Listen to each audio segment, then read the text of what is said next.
Wyoming Territory. 1879, the wind had teeth that night, cutting through the cottonwoods along the North Platte River as flames danced low in the fire pit. Tessa Jane Jarrell had not spoken more than 3 words since arriving at the broken-down homestead 3 days ago. She just sat on the edge of the cot in the corner of the cabin, arms wrapped tight around her knees, her brown dress marked with travel dust and memory. Flint Emerson didn't press her. He had found her walking alone down the trail that ran between Fort Laramie and the small town of Red Hollow. That first day she had not even looked at him, just kept walking, one foot in front of the other like she was chasing the edge of the world. "Ma'am," he had said, stopping his horse and dismounting. "You lost." She had not answered, just blinked at him with wide, hollow eyes and kept walking. He had followed at a respectful distance, not close enough to scare her, but near enough to keep her safe from whatever might still be chasing her.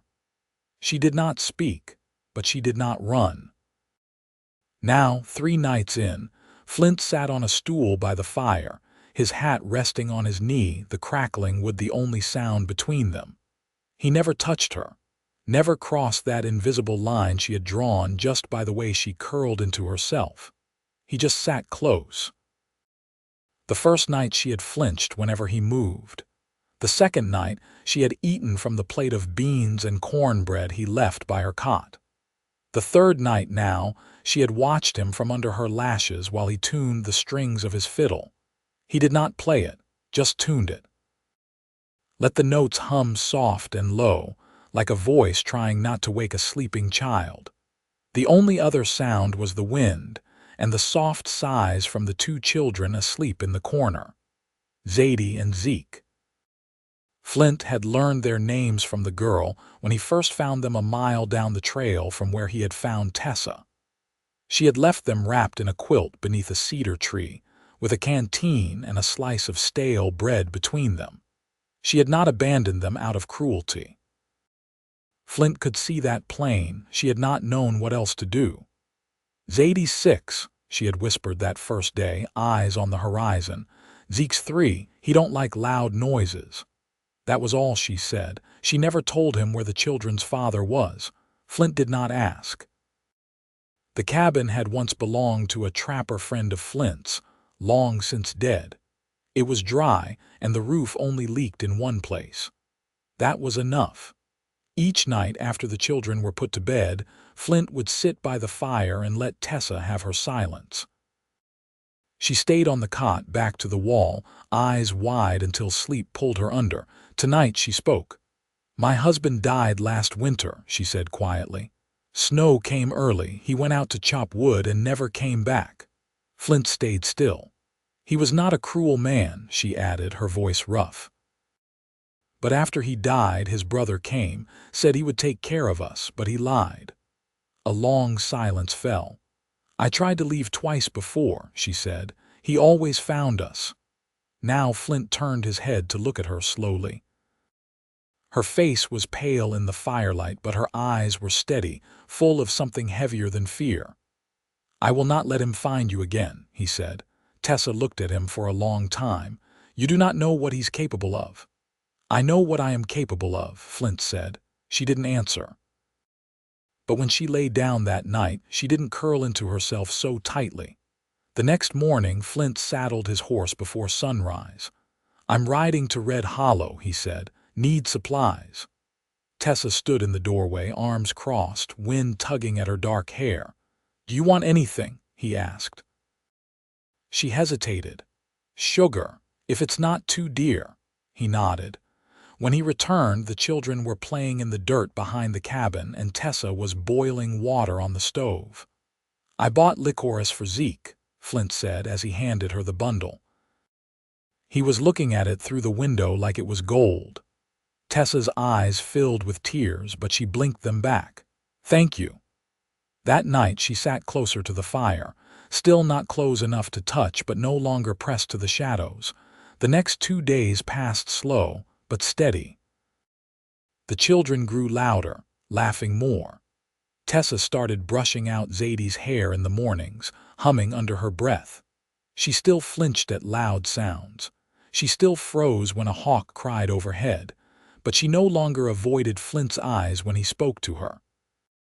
One night, after the children were asleep and the fire burned low, Flint sat down beside her rather than across the room. Just close enough their shoulders almost touched. She did not move away. "I used to think no man could be kind without wanting something in return," she said. Flint looked at her, then down at his hands. "Sometimes kindness is all a man has left." She turned her face toward him. "Why are you like this?" He blinked, surprised. "Like what?" "You never ask questions, you never try to make me talk, you just sit here." Flint shrugged. "I figured if I gave you space, you might fill it on your own." She looked down at her lap. "I am scared, Flint." "I know."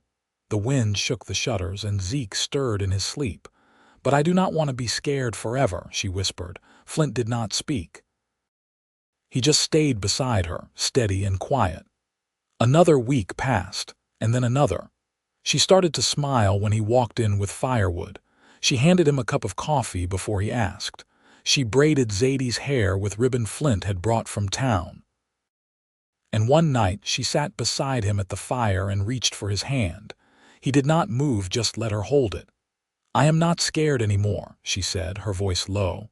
Flint looked at her, then really looked. Her eyes were clear, her fingers steady. Her shoulders no longer hunched like she expected to be struck. He squeezed her hand just once. "I am glad," he said. She smiled, and this time it reached all the way to her eyes. The morning sky was still bruised with dusk when Tessa stepped outside, her boots brushing frost from the porch rail. The cold had settled thick over the land during the night, and the low hills to the west wore a rim of white. She pulled her shawl tighter and watched as Flint moved through the corral, coaxing a stubborn roan toward the gate. Zadie's voice rang out from behind her, bright and insistent. "Mama!" Zeke put his socks in the water bucket again. Tessa turned, wiping her hands on her apron. "Zeke," she called into the cabin, "get those off and hang them by the stove. And Zadie, help him, please." She stayed on the porch a moment longer, her eyes trailing Flint's easy stride. He moved like a man born to the land, with patience in his shoulders and a quiet sort of certainty. She hadn't noticed it before, not really. But now she did. When she stepped back inside, Zeke was crouched by the fire, carefully laying his wet socks on a flat stone. Zadie hovered nearby, arms crossed in a gesture that mimicked Tessa's own when she was thinking hard. "You'll need to wear your boots without socks for a bit," Tessa said. "They'll dry by supper." Zeke looked up and nodded, serious as a preacher. Tessa ruffled his hair and kissed the top of his head, then went to the stove to stir the pot of oats simmering there. By the time Flint came in, the children were eating and the sun had crested the eastern ridge. He stamped the chill from his boots and set his hat on the peg near the door. "I could take the wagon down to Ellis' place," he said, reaching for a tin cup. "He's got extra fence posts. That south line won't hold through another storm." Tessa glanced up from the stove. "I could come. Take the children too. They've not seen much beyond the creek since we got here." Flint paused, then nodded once. "If you're feeling up to it." "I'm not glass," she said, and handed him his coffee. Ellis lived 5 miles south, his land tucked between a dry gulch and a wind-bent grove of juniper. The wagon rattled along the narrow trail, wheels catching ruts left from spring floods. Zeke sat between Tessa and Flint, face sticky with apple slices, while Zadie bounced at the back, pointing at every hawk shadow that crossed the prairie.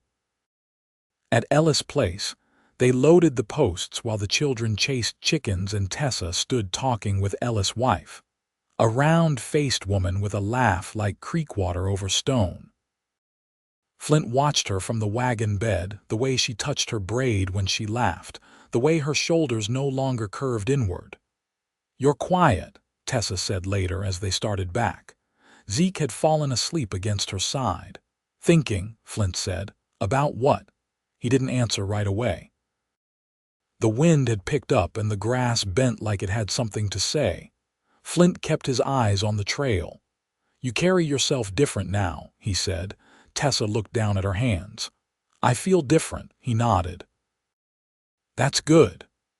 They rode in silence for a while, until Zadie leaned forward and asked if they could stop by the creek. Flint guided the wagon down the slope where the bank flattened and let the horses drink. Tessa helped the children down, then walked to the edge of the water. Flint joined her, one boot on the shore, the other in the shallows. I used to think I'd never feel safe again, she said, not looking at him. And now, I still wake up too fast, she said.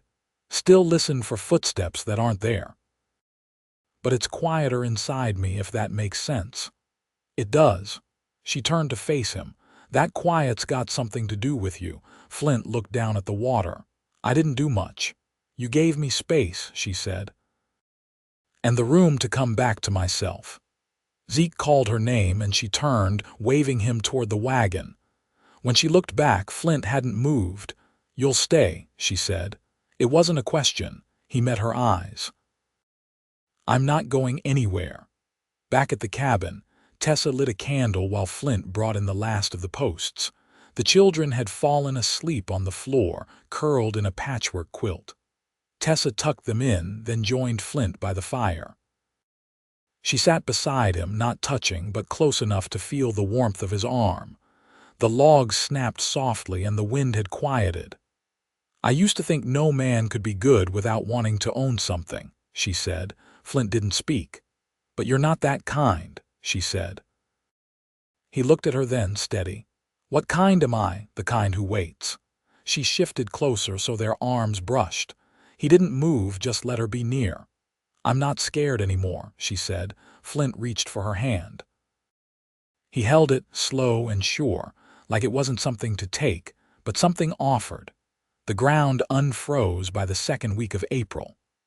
Flint watched the soil soften beneath his boots as he dug post holes along the southern edge of the pasture, the rhythm of the work steady, undisturbed.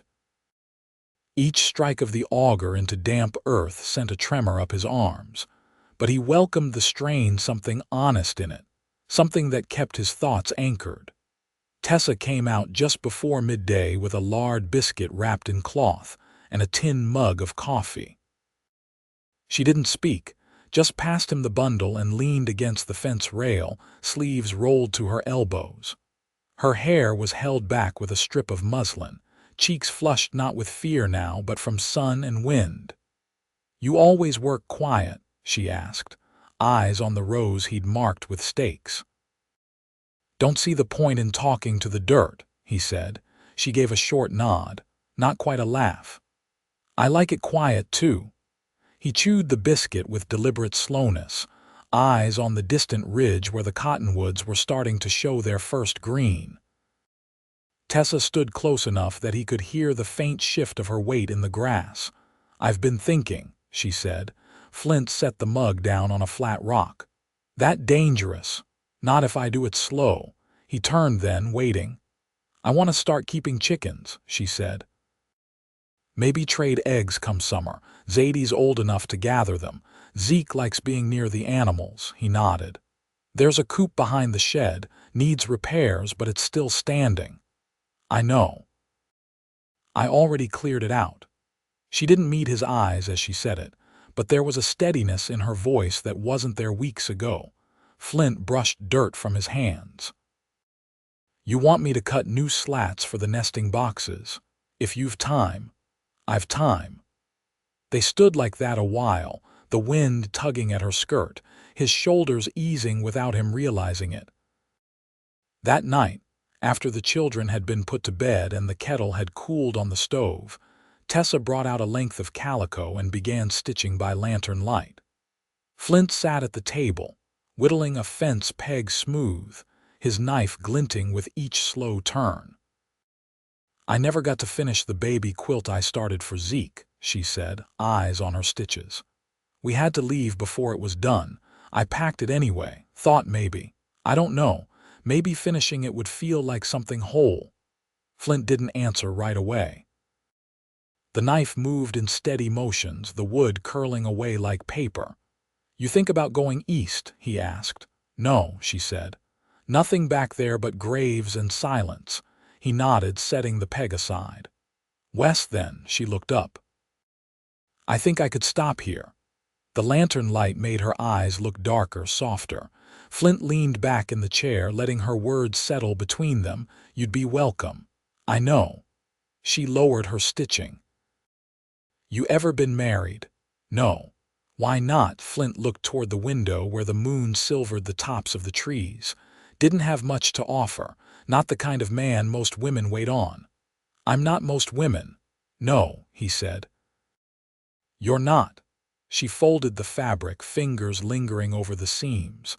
"I keep waiting for the fear to come back, like it'll rise up and take hold again." "It might," he said, "but you're not alone now." She reached across the worn table, palm up. Flint laid his hand in hers without hesitation. The touch was sure this time, not cautious, not uncertain. He didn't speak. He didn't need to. She closed her fingers around his. "I've stopped looking over my shoulder." "Good," he said. "There's nothing there worth seeing." Later, when the fire had burned low and the wind had stilled, they sat on the porch in the dark, her head resting against his shoulder, his arm settled around her waist like it had always known its place. Inside, the cabin held the quiet of a home not hiding anymore. And for the first time in a long while, Tessa didn't listen for footsteps that weren't coming. The first rain came in May, soft and slow like the land was remembering how to breathe. Tessa stood beneath the porch eave, apron damp from gathering in the wash, her eyes following the ribbons of water that traced patterns down the window pane. Inside, Flint was oiling the hinges on the barn door latch he'd brought in from the shed. The children were in the loft above, their muffled footsteps trailing across the boards as they played with the wooden animals he'd carved during the long winter evenings. Tessa stepped inside, hair darkened by the mist. She leaned against the doorframe without speaking, watching him work. He wiped his hands on a scrap of burlap and looked up. "You all right?" he asked. "I wrote a letter," she said. Flint set the latch down. "To who?" "My sister in Nebraska. Haven't spoken in 3 years." He waited. "She married a blacksmith, has 4 boys and a small house near the river." "I thought maybe. If she knew we were safe, she'd like to hear from me. You send it yet?" "Tomorrow. If the trail's dry enough, I'll ride to the post shack." Flint nodded. "You want company?" "I think I need to do this alone." There was no hesitation in her voice. It settled in him like something solid. That night after supper, they sat on the floor by the hearth, Zeke asleep against Tessa's lap, Zadie curled beside Flint, her thumb tucked under her chin. The fire had burned low, casting long shadows on the plank walls. "You ever think about building on?" Tessa asked. Flint raised his brows. "A room for the children. They're growing. Won't always fit in that corner." He glanced toward the sleeping shapes, then back at her. "You thinking of staying long enough to need it?" "I'm not thinking of leaving," she said. That was the first time she'd said it plain. He studied her face. "I can cut lumber from the ridge. Won't be easy, but it'll hold through a hard winter. I can help, I know." When the fire died down, they didn't move right away. Flint shifted just enough to ease his back against the hearthstone. Tessa leaned her head to the side, resting against his shoulder without a word. For a long time, there was only the steady drip of rain from the eaves and the sound of Zeke's breathing. The next morning, Flint saddled the bay mare for her. He didn't offer to go, didn't second-guess. He just stood by while she adjusted the stirrups and tied the oilskin bundle to the saddle horn. Zadie and Zeke stood barefoot in the doorway. "You'll be back for supper?" Zadie asked. "I will," Tessa said, bending to kiss her cheek. "Keep your brother out of the flour." She mounted, gave Flint a long look, then nudged the mare forward. He watched until she crested the rise, then turned back to the cabin. By the time she returned, the sky had cleared and the wind had shifted west. She dismounted slow, legs stiff from the ride, and Flint came forward to take the reins. "I mailed it," she said. "How'd it feel?" "Like I opened a door I thought was nailed shut." He led the horse toward the barn and she walked beside him. "I was afraid if I reached back to where I came from, I'd be dragged into it again," she said. "But it didn't feel like that. It felt like I could choose which pieces to keep." He didn't answer, just handed her the brush when they reached the stall. She took it, moved to the mare's side, and began working the dust from the coat in long, practiced strokes. Later that week, Flint brought in the first boards for the children's new room. Tessa helped him measure and mark, her pencil notches clean, her hands steady. They worked without fuss, each knowing what needed doing, the silence between them easy now, filled with the rustle of sawdust and the smell of fresh cut pine. One evening, when the walls were half up and the children had fallen asleep on quilts laid out in the loft, Tessa lingered outside as the last light slipped behind the ridge. Flint joined her, carrying 2 tin mugs of coffee. "I got a letter once," he said, handing her a mug. "From a woman I knew in Montana. We talked about marrying, but I never answered her." Tessa looked over, surprised. "Why not?" "I didn't think I had anything worth offering. One good horse, a cabin with a leaky roof, and a name that didn't carry much weight." She sipped her coffee, the steam curling around her chin. "That's not nothing. I used to think love meant having something to give. Now I wonder if it's more about what you're willing to build." She turned to face him fully. "We're building something," he held her gaze. "I know." The wind moved through the grass like a hush, and she stepped closer, laying her hand over his chest. He covered it with his own, and for the first time she leaned in fully and kissed him slow, certain, without fear. Inside, the fire burned low, casting a soft glow across the floorboards they'd laid together. And outside, beneath the gathering stars, the land held quiet and the cabin stood steady. The final wall went up on a windless morning in June. Flint pressed the last board into place, and Tessa held it steady while he drove the nails in clean. Zadie stood behind them holding a bundle of wildflowers, and Zeke sat in the dirt, tracing lines with a stick, humming the tune Flint had played once but never again. When the hammering stopped, Tessa stepped back and looked at the finished room. The window they'd cut faced the cottonwood ridge, and the breeze carried the faint scent of juniper through the air. "I didn't think I'd ever watch something grow again," she said. Flint leaned against the frame. "And yet here we are." She turned toward him. "I want to make this official." He stilled. "You mean?" I want to marry you," she said. "I want to wake up beside you and not feel like I'm still waiting for something bad to come. I want my children to know what it means to be steady." He didn't speak right away. His eyes searched hers, not out of doubt, but something deeper, something careful. "I've never been asked before," he said. "I've never had the right to ask," she replied. He reached for her hand. "You have it now.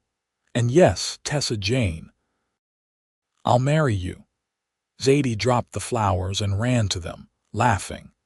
Zeke clapped with both hands and crawled into Flint's lap the way he always did when he was too happy to sit still.